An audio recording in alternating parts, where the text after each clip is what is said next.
এই পদ্ধতিতে একবার নিরামিষ মোচার ঘন্ট বানিয়ে দেখো, আমিষ মোচার ঘন্ট খেতে ভুলে যাবে, এত সুন্দর টেস্ট। অনেকদিন ধরে দেখানো হচ্ছিল তোমার এই মোচাটা, তো এট লাস্ট আজকের দিনে এই যে মোচাটা কাকু বলেছে আজকে কেটে রান্না করতে, আজকের দিনে নিরামিষ করে রান্না করা হবে, তো কাটতে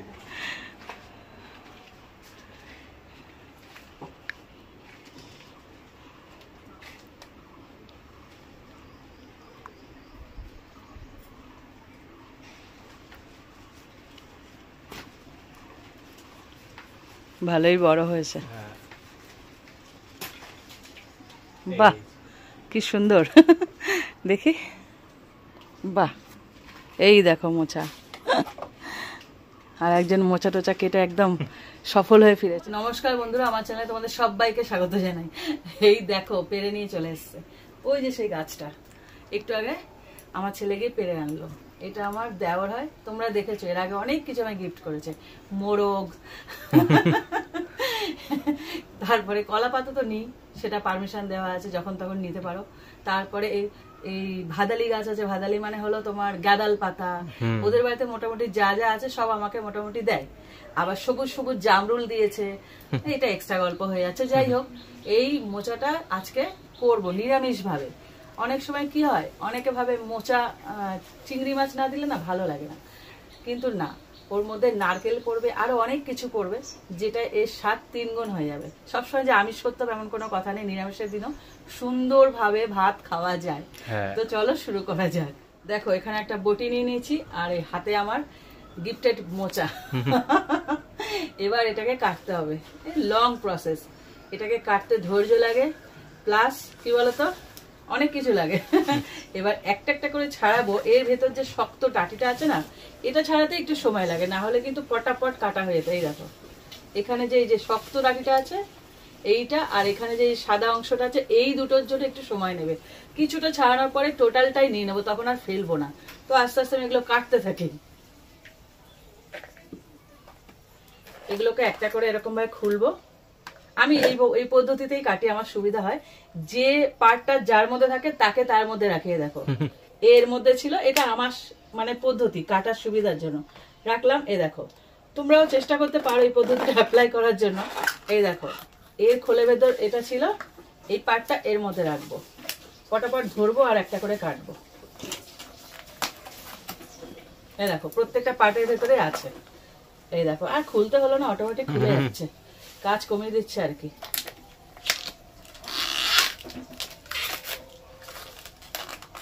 এই দেখো আস্তে আস্তে দেখেছো এই লাল অংশ যেটা, সেটা কিন্তু সাদাটে হতে শুরু করেছে।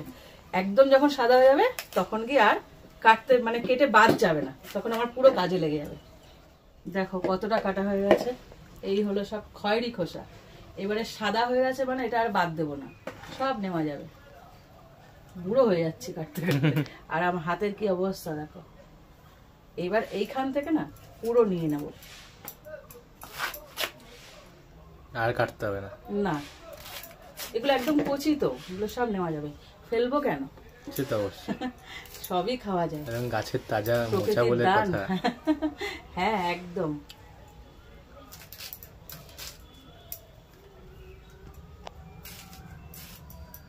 একটু ঘন ঘন করে কাটতে হয়, মানে মিহি করে। আর আজকে যে পদ্ধতিটা দেখাবো না, মোচা না পুরো মুখে মেল্ট হয়ে যাবে, একদম মিশে যাবে। দেখো তোমরা এত সুন্দর করে দেখো, খুব ভালো লাগবে। মোচাটা পুরো কাটা হয়ে গেছে, এই দেখো জলে ডুবিয়ে দিয়েছি, আর এই হলো অবশিষ্টাংশ, এগুলো বেরিয়েছে। এগুলো না খাওয়া যায়, এগুলো ফেলতে ইচ্ছা করছে না। এগুলো একটা রেসিপি আছে দারুণ, ভাজা খুব সুন্দর হয়। তো এর মধ্যে একটুখানি লবণ হলুদ দিয়ে দিই, যে কালো ভাবটা ওটা চলে যাবে। খানিকক্ষণ ভিজিয়ে রাখবো এইভাবে, তাহলে যে কালচে ভাবটা ওটা থাকে না। আমার হাতের অবস্থা দেখো কি হয়ে গেছে মোচা কেটে, কিন্তু খেতে এত ভালো না, লতি মোচা আমি এগুলো বসে বসে কাটি, কেন জানি খাওয়ার সময় মুখে স্বাদ লাগবে।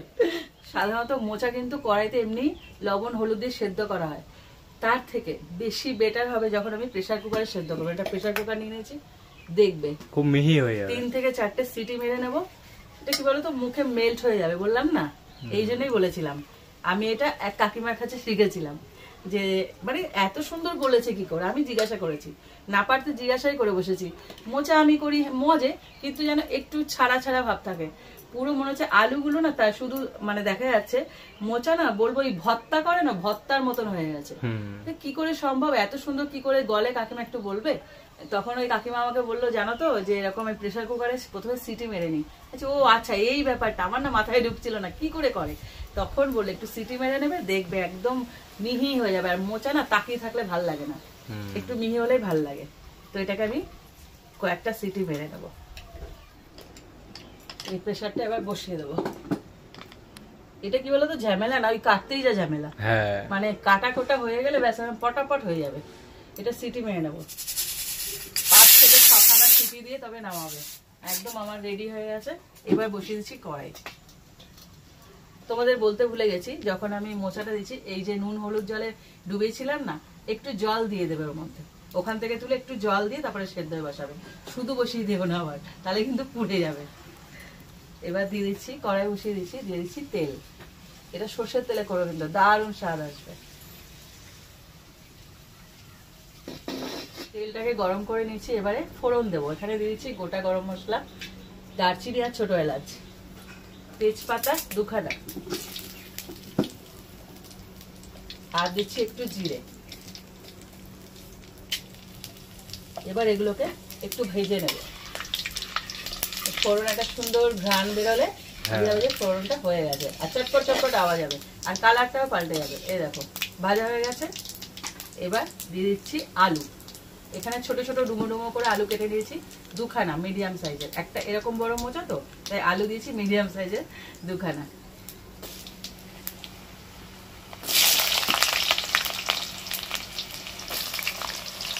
আলুগুলোকে না লাল করে ভাজতে হবে একদম।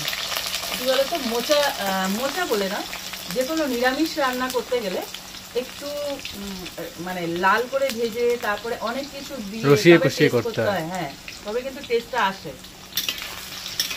ওই মশলা মার হয়ে গেল এটা কিন্তু স্বাদ হবে না। আলুগুলোকে একদম লাল করে দেখো ভেজে নিয়েছে, একদম ছাকা তেলে যেমন ভাজা হয় ওরকম মনে হচ্ছে। একটু তেল বেশি যাবে যেহেতু নিরামিষ মোচা, আর মোচাতে একটু তেল বেশিই লাগে। এবার দিয়ে দিচ্ছি মুগ ডাল ভেজানো। এটাকে আমি সকালবেলা করবো বলে মোচাটাকে মুগ ডাল, দেখো 1 মুঠ মুগ ডাল আমি ভিজিয়ে রেখেছি, বেশি নয় কিন্তু অল্প।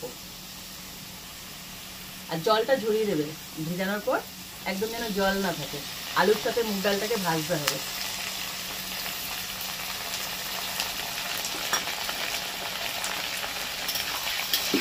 পুরোপুরি ডালটা ভেজে নিতে হবে কিন্তু তেলের মধ্যে। স্বাদ বললাম না অনেক কিছুতে আসবে। কি সুন্দর হাওয়া দিয়েছে আজকে। হাওয়া দিলে একটু শান্তি লাগে। ঘেমে দেখো ব্লাউজের কালার চেঞ্জ হয়ে গেছে, গরমও তো পড়েছে। দেখো ডালটাকে পুরোপুরি ভেজে নিয়েছি, 3 থেকে 4 মিনিট এরকম নাড়লেই ভাজাটা হয়ে যাবে। এবার দিয়ে দিচ্ছি ছোলা ভিজানো। এটাকেও ভিজিয়ে রেখেছিলাম সকালবেলা করবো বলে। দিচ্ছি ভেজানো ছোলা, এটাকেও ভেজে নিতে হবে। এটা যদি সেদ্ধ ছোলা হতো, মানে ভেজানোর পরে সেদ্ধ করা হতো, তাহলে হালকা ভাজলে হতো। কিন্তু যেহেতু এটা কাঁচা ছোলা মানে ভেজানো ছোলা, তার জন্য 3 থেকে 4 মিনিট আরো ভাজতে হবে। দেখো সমস্ত ছোলা ভাজা হয়ে গেছে। এবার দিচ্ছি নারকেল। নিরামিষ তো নারকেলটা স্বাদ যা ভালো আসবে না। মুখ ফাটছে তো ছোলা ভেজানো না, ভাজা হয়েছে না তার জন্য। আর নারকেল দেওয়ার পরে দিয়ে দেবো টমেটো। এখানে একটা বড় সাইজের টমেটো আছে, ইয়া বড়। টমেটো ছাড়া রান্না ভাল লাগে না আমার। আর এখনই দিয়ে দেবো আদা, গ্রেট করে দিচ্ছি। আজকে কোনো বাটাবাটির পর্ব নেই না, কিন্তু টেস্টি রান্না। বেশ বড় আদাটা, এই আদাটা গোটা যাবে এর মধ্যে।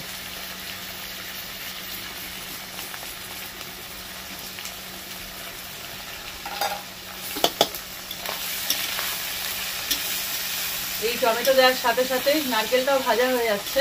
এখানে দিয়ে দেবো মশলাপাতি যা যা আছে সব দেওয়ার। দিচ্ছি লবণ। যখন সেদ্ধ দিয়েছিলাম না তখন কিন্তু আমি কোনো লবণ দিইনি, মানে হালকা তোমার ওই নুন জলে যে সিদ্ধ মানে বসিয়েছিলাম ওইটুকুই, লবণ দেওয়া নেই ওটাকে, হালকা লবণের একটা টেস্ট ওর মধ্যে পাওয়া যাবে, সেই অনুযায়ী লবণটা দিতে হবে যেন বেশি না হয়ে যায়।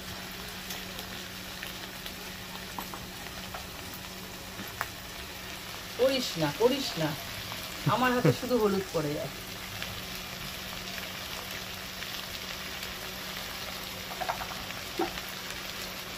লঙ্কা দিচ্ছি সেই মাপ অনুযায়ী, যেন ঝালও না হয় আবার একেবারে কম ঝালও না হয়। 1 চামচ দিচ্ছি, খুব বেশি হবে না, একটু ঝাল ঝাল মিষ্টি মিষ্টি হবে। যেহেতু নিরামিষ মোচা করছি, জিরের গুঁড়ো দিচ্ছি 1.5 চামচ, এটা একটু বেশি যাবে। এইবার এটাকে ভালো করে ভেজে একটুখানি জল দিয়ে কষাবো, খুব বেশি নয় কিন্তু অল্প।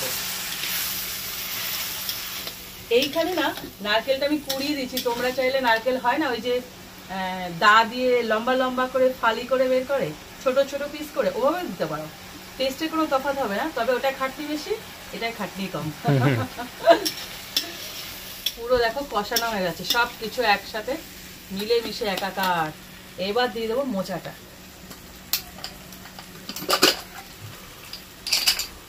এই দেখো তোমাদের দেখাচ্ছি, গরম মোচাটা ধরবে তো, দেখো প্রেসারে সেদ্ধ হলে কি হবে, দেখো মিশে যাবে একদম। এবার এর মধ্যে দিয়ে দেবো এটা।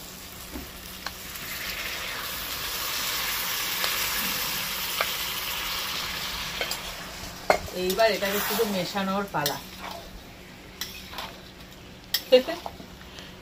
করে দেখো একবার, আমার ব্যাপক স্বাদ হবে, যাচাই করবে তো। আমি তো ভাবতেই পারো তোমরা যে আমি এমনি বলছি, করে দেখো, প্রেসারে সেদ্ধ করে দেখো, আর না করে এমনি কড়াইতে সেদ্ধ করে দেখো, তফাৎটা বুঝতে পারবে। যেদিন থেকে আমি জেনেছি না, সেদিন থেকে আমি এভাবেই করি, খুব ভালো রেজাল্ট পাওয়া যায়, একদম মিশে যাবে। দেখতে সব গোটা গোটা আছে, দেখবে একদম ছাতু হয়ে গেছে পুরো মিশে।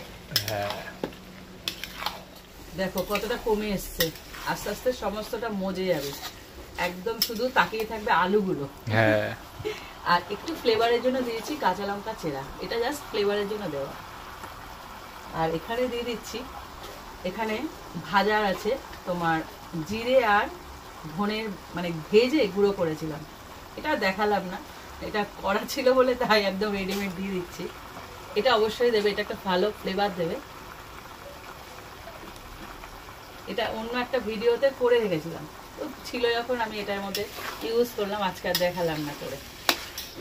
একদম মজে না, অল্পটুকু হয়ে যাবে, তোমরা দেখে আরো কমে যাবে, কমে তো যাবে। আর মোচাটা দেখলে বুঝতে পারবে যে ঘেটে একদম ঘা হয়ে গেছে, কিন্তু আলুগুলো তাকিয়ে থাকবে। খেতে এত ভালো লাগে না, কিছু জিনিস না মজলে ভালো লাগে না, যেমন বাঁধাকপি, তারপরে মোচা, তারপরে থোড়, এগুলো না তাকিয়ে থাকলে না স্বাদ হয় না। খেয়াল করে দেখবে, এটা মজে গেলে ততই মানে ভালো লাগে খেতে আর কি। দেখো মজে গেছে যখন, তখনই দেবো চিনি, তার আগে নয়, একদম দেখে বুঝতে হবে। দেখো কি সুন্দর মজে গেছে, এবার দিয়ে দেবো চিনি। আমি না ওই রোবটের মতন কথা বলতে পারি না, একটা হয়তো দুবার হয়, চিনি দুবার বললাম, কিছু মনে করো না। মানে কি বলতো, গল্পের ছলে আমি তোমাদের সঙ্গে কিন্তু রান্নাটা করি, এমন না যে কি কি দিচ্ছি শুধু রোবটের মতো বলে গেলাম, এই আলু পড়লো পটল পড়লো, ভাই কিন্তু আমি কথা বলি না। তোমরা খেয়াল করে দেখতে, আমি গল্প করতে করতে তোমাদের সঙ্গে রান্না করি, ভালো লাগে। অনেকেই কমেন্ট করে, আমার খুব ভালো লাগে। যে এক দিদিভাই বলেছিলেন যে আপনার কথা শুনতেই আমি আসি, আমার খুব ভালো লাগে যে কেউ তো অন্তত বলে যে শুধু রান্না নয়, রান্না তো সবাই করে, অনেকেই করে, কিন্তু মানুষের জানো তো ব্যবহারটাই সব, এটা আমি মনে করি। যখন আমি থাকবো না তখন কিন্তু ওটাই থেকে যাবে, আর কিছু থাকুক না থাকুক। এবার দিয়ে দেবো ঘি, যেটা একদম দারুণ মানে টেস্টটা একদম বাড়িয়ে দেবে, সেটা হলো ঘি। খেতে যা হবে না, খেতে দারুণ হবে। নিরামিষ রান্না একটু অনেক কিছু দিয়ে করলে ভালোই লাগে। এবার আর একটা জিনিস দিলে একদম কমপ্লিট হয়ে যাবে। দেখো অনেকটা মজে এসছে, আর একটু শুকাবো, একদম মাখা মাখা হয়ে যাবে ব্যাপারটা। সেটা হলো গরম মশলা।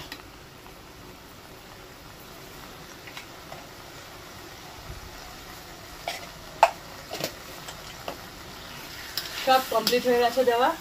দেখো মোচার যে স্ট্রাকচারটা, সেটা দেখে তোমরা বুঝতে পারবে। দেখো কেন আমি প্রেসার কুকারে সেদ্ধ করেছিলাম। ঠিক আছে, কি সুন্দর একদম হয়ে গেছে, কারণ আমি সবসময় করি তো, আমি জানি তার জন্য। আর কাঁচা লঙ্কাটা না একটুখানি জাস্ট ফ্লেভারের জন্য দিচ্ছি, ওটা ঘেটে যাবে না, ওটা থেকে একটা সুন্দর ঘ্রাণ বেরোবে। কাঁচা লঙ্কার দেখবে একটা নিজস্ব গন্ধ আছে, ওটা ঘেটে গেলে কিন্তু ঝালটার পরিমাণটা তফাৎ হয়ে যাবে। আমি যে পরিমাণে লঙ্কার গুঁড়ো দিয়েছি, কাঁচা লঙ্কা কিন্তু প্রথমে দিতে পারতাম, ওই ঝালটা আমার দরকার নেই, ওই ফ্লেভারটা দরকার, তার জন্য শেষে দিয়েছি। নিরামিষ মোচার ঘন্ট দেখো তৈরি হয়ে গেল। মোচাটা দেখতে পাচ্ছ? হ্যাঁ, এই দেখো শুধু আলুগুলো দেখা যাচ্ছে, দেখো মোচা খুঁজে পাবে না কিন্তু। এই দেখো মোচা একদম ঘেটে ভর্তা হয়ে গেছে। এইভাবে মোচা বানিয়ে দেখো, কথা দিচ্ছি আর অন্যরকম ভাবে মোচা বানাবে না। নিরামিষের দিন জিভে লেগে থাকবে, জিভে লেগে থাকবে, মানে একদম গ্যারেন্টি, 100% গ্যারেন্টি দিয়ে বলছি। এইভাবে মোচা বানিয়ে আমাকে কমেন্ট করো, গরম গরম ভাতে খেয়ে কেমন লাগলো, কেমন খেলাম। আহারে সত্যি কথা, খুব সুন্দর একটা, মানে কি বলতো, নিরামিষের দিন অনেকে ভাবি কি করব ভেবে পায় না, তো তখন কিছু কিছু নিরামিষ আমি তোমাদের সঙ্গে শেয়ার করছি, ওইগুলো লাইন দিয়ে করতে থাকবে। আর ভালো লাগলে লাইক দিও, আর এটা শেয়ার করো, দেখবে আমি স্পেশাল স্পেশাল ডিশগুলোকে বলি শেয়ার করো, সব রেসিপি শেয়ার করো। কিছু কিছু রেসিপি আমি বেশি করে বলি যেটা শেয়ার করার জন্য, কারণ এটা ডিফারেন্ট টাইপের দেখালাম। কিন্তু সাধারণত কেউ প্রেসারে সেদ্ধ করে করে না। আমি ওই কাকিমাকে থ্যাঙ্কস জানাবো যে এই বুদ্ধিটা দেওয়ার জন্য, ভেবে দেখিনি কখনো। সেম পদ্ধতিতে মোচার মতন থোড়টাকেও তাই করবে, এটাও বলে দিলাম এক্সট্রা। থোড়টাও না শক্ত সবজি, সহজে গলতে চায় না, প্রেসারে সেদ্ধ করে নেবে, ও একদম প্রেসারে গেলে সবাই একদম কাবু হয়ে যায়। ভালো লাগলে লাইক করো, আর এরকম আরো রেসিপি পেতে আমার চ্যানেলটা সাবস্ক্রাইব করে দিও। তো আজকের মতন টাটা।